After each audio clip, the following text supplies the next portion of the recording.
Selamat datang di channel Infilm. Kali ini kita akan membahas anime penuh makna dan emosi, Grave of the Fireflies, rilisan Studio Ghibli. Anime ini menggambarkan perjuangan dua saudara bertahan hidup di tengah Perang Dunia II, dengan animasi indah dan cerita yang menyentuh hati. Bagi penggemar tema perang dan perjuangan, film ini wajib ditonton. Dengan rating tinggi sekitar 8,5/10, Grave of the Fireflies menghadirkan pelajaran tentang hidup dan pengorbanan dalam situasi ekstrim. Jangan khawatir, pembahasan ini bebas spoiler berlebihan. Pastikan tonton sampai akhir dan jangan lupa like, komen, serta subscribe untuk update terbaru dari kami. Langsung saja kita masuk ke alur ceritanya. Di awal cerita kita diperlihatkan seorang gelandangan yang sekarat. Tubuhnya kurus kerempeng, tak mampu bersandar hingga ia jatuh, terbaring dengan lalat yang mulai mengerumuninya. Dalam kondisi setengah sadar, ia berhalusinasi mendengar suara memanggil ibu. Ia mengenali suara itu, suara adiknya Setsuko. Dengan menyebut nama adiknya, ia kehilangan kesadaran dan meninggal karena kelaparan. Petugas yang memeriksa tubuhnya menemukan sebuah kaleng aneh. Rekannya menyuruh untuk langsung membuang benda tersebut. Dari sinilah alur cerita dimulai. Grave of the Fireflies mengambil sudut pandang kakak beradik Seita dan Setsuko. Cerita bermula ketika siren berbunyi, menandakan serangan udara pasukan Amerika Serikat yang akan menghantam kota Kobe dengan pesawat pengebom. Mendengar siren itu, ibu mereka dengan tergesa-gesa menyuruh Seita mengubur bahan makanan sebagai persiapan darurat, sementara ia membawa Setsuko ke tempat pengungsian terlebih dahulu. Namun, Setsuko menolak berpisah dengan Seita. Seita pun berjanji akan segera menyusul. Seita remaja berusia 14 tahun, dan Setsuko yang masih berusia 4 tahun adalah anak-anak dari seorang anggota Angkatan Laut Kekaisaran Jepang yang sedang bertugas melawan pasukan Amerika di tengah perang berkecamuk. Setelah selesai mengubur bahan makanan, Seita membawa Setsuko untuk menyusul ke tempat pengungsian. Namun perjalanan mereka terhambat karena Setsuko bersikeras membawa bonekanya dan Seita sempat singgah mengambil foto ayah mereka. Akibatnya, mereka terlambat tiba di tempat pengungsian.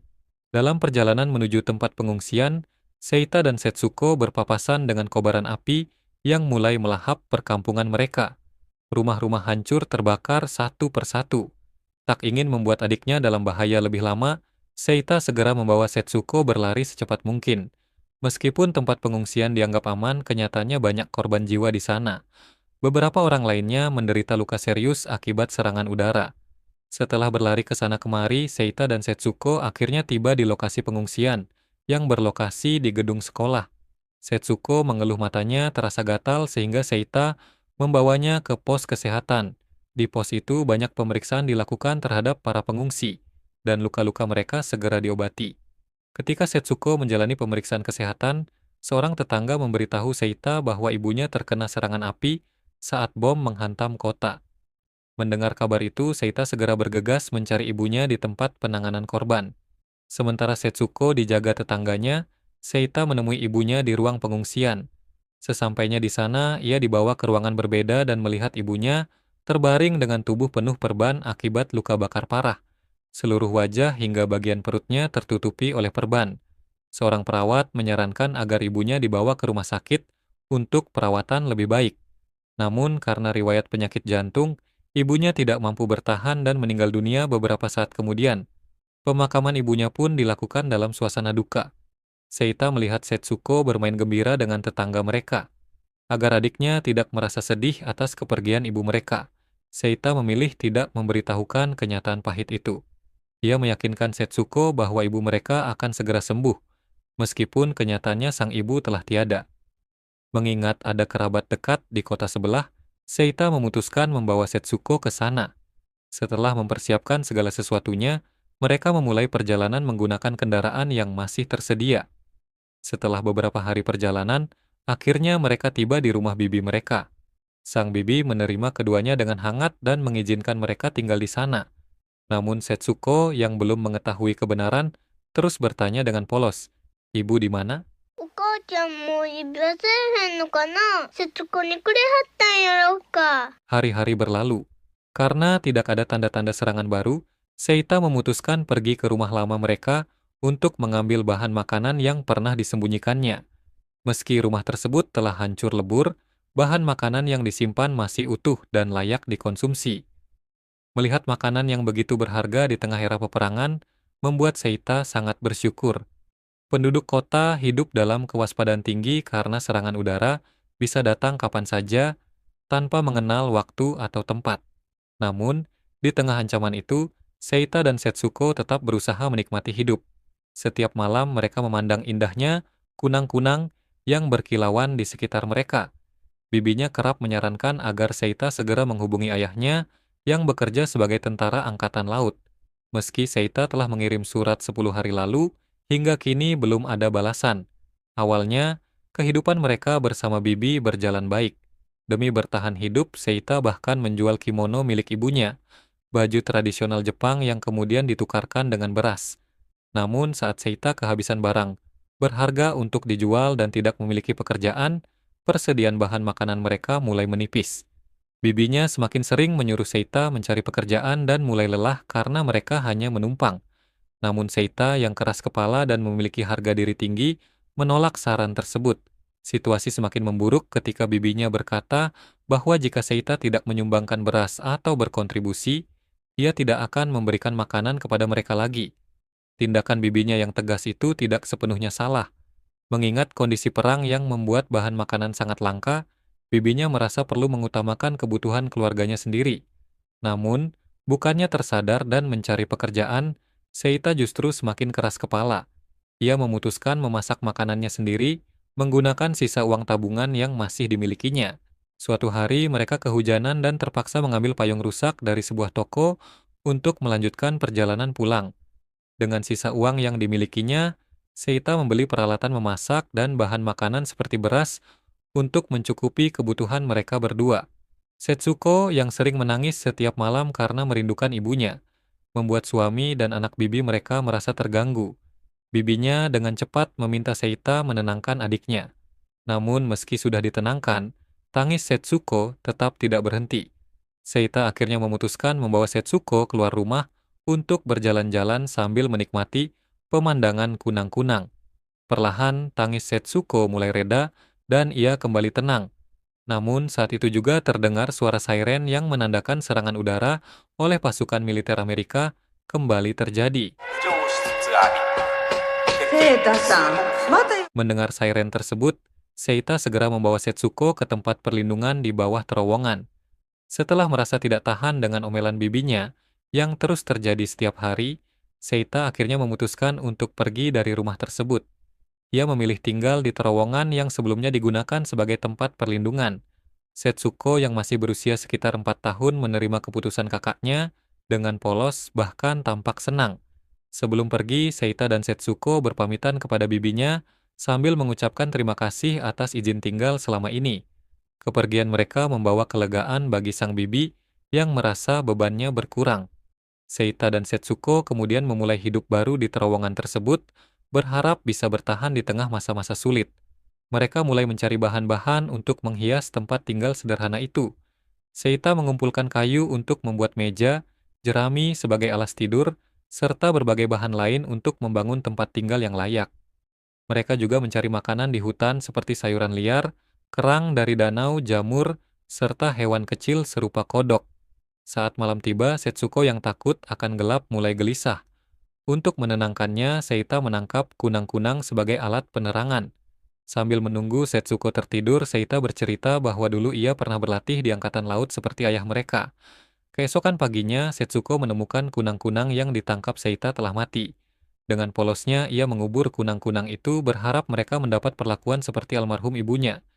Ternyata Setsuko sudah mengetahui bahwa ibu mereka telah meninggal.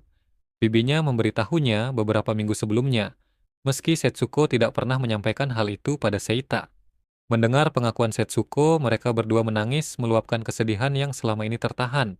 Persediaan beras Seita dan Setsuko habis mendorong Seita untuk mencoba membeli beras dengan uang yang dimilikinya.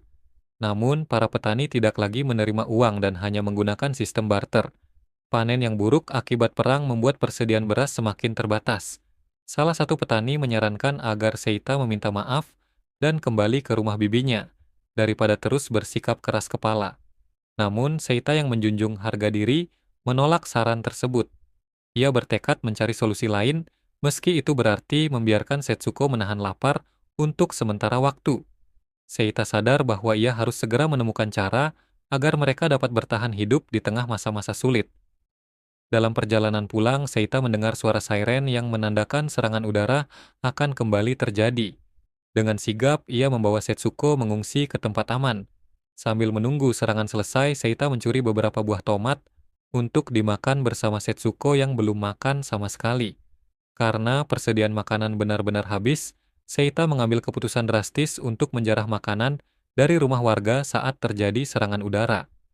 Ketika warga mengungsi akibat serangan tersebut, Seita memanfaatkan situasi untuk mencuri bahan makanan serta barang berharga yang kemudian dijual atau ditukarkan demi kebutuhan hidup mereka. Sementara Seita sibuk dengan aktivitas tersebut, Setsuko sering bermain sendirian di tempat persembunyian mereka. Meski menjalani hari-hari sulit tanpa kehadiran kakaknya, Setsuko tetap tidak pernah mengeluh. Setelah beberapa kali menjarah, Seita berhasil mengumpulkan sejumlah barang berharga yang dapat ditukarkan dengan makanan atau kebutuhan lainnya. Namun, tindakan ini tidak hanya memperburuk situasi tetapi juga menjadi beban moral bagi Seita. Suatu kali ia tertangkap oleh warga dan dilaporkan ke polisi. Seita pulang dalam keadaan babak belur, namun tekadnya tetap tidak goyah. Demi memastikan Setsuko tidak kelaparan lagi, Seita memutuskan mencairkan seluruh uangnya di bank untuk membeli makanan. Sayangnya, meskipun memiliki uang, tidak ada jaminan bahan makanan tersedia. Perang telah membuat sumber daya seperti beras dan makanan lainnya semakin langka dan sulit didapatkan.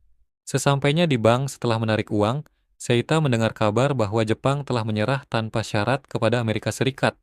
Penyerahan tersebut terjadi karena seluruh pasukan militer Jepang, baik angkatan darat maupun laut, telah gugur termasuk ayah mereka. Berita ini menjawab pertanyaan Seita selama ini. Alasan ayahnya tidak pernah membalas surat adalah karena ayahnya telah lama tiada. Dalam perjalanan pulang, Seita tetap memenuhi janjinya untuk membawa makanan dan buah-buahan untuk Setsuko. Namun, kondisi Setsuko sudah sangat memprihatinkan. Kekurangan makanan dan gizi selama beberapa hari membuat tubuhnya begitu lemah. Setsuko bahkan mulai berhalusinasi, menganggap batu di dekatnya sebagai semangkuk nasi dan bubur kedelai. Seita mencoba menunda rasa lapar adiknya dengan memberikan sepotong semangka. Namun saat makanan malam akhirnya siap, tubuh Setsuko sudah tidak mampu bertahan. Setsuko meninggal dunia akibat kelaparan dan kekurangan gizi. Dipenuhi rasa bersalah karena sering meninggalkan adiknya sendirian, Seita menghabiskan malam-malamnya tidur di samping tubuh Setsuko, berharap bisa menebus kesalahannya.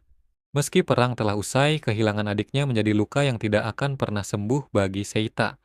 Setelah menerima kenyataan pahit itu, Seita menggunakan seluruh uang yang tersisa untuk membeli alat kremasi. Ia memasukkan boneka milik Setsuko dan kaleng permen kesukaannya ke dalam tumpukan abu setelah proses kremasi selesai. Kaleng itu menjadi tempat Seita menyimpan abu Setsuko, simbol cinta dan kenangan mereka berdua. Beberapa hari berlalu, uang Seita habis. Tidak ada yang tersisa selain kaleng berisi abu Setsuko. Dalam kondisi kelaparan dan kehabisan daya, Seita akhirnya meninggal dunia di tempat pengungsian, tubuhnya terbaring tanpa kehidupan. Adegan awal film memperlihatkan saat Seita yang telah wafat ditinggalkan oleh dunia sekitarnya. Ketika penjaga tempat pengungsian membuang kaleng berisi abu Setsuko, arwah Setsuko muncul dikelilingi oleh cahaya kunang-kunang. Melihat kakaknya yang terbaring di kejauhan, Setsuko hendak menghampirinya, tetapi arwah Seita muncul dan menahannya. Dengan penuh keheningan, ia menyampaikan bahwa kini keduanya telah meninggalkan dunia fana dan bersama di alam yang lebih damai, diiringi kenangan indah yang tetap abadi.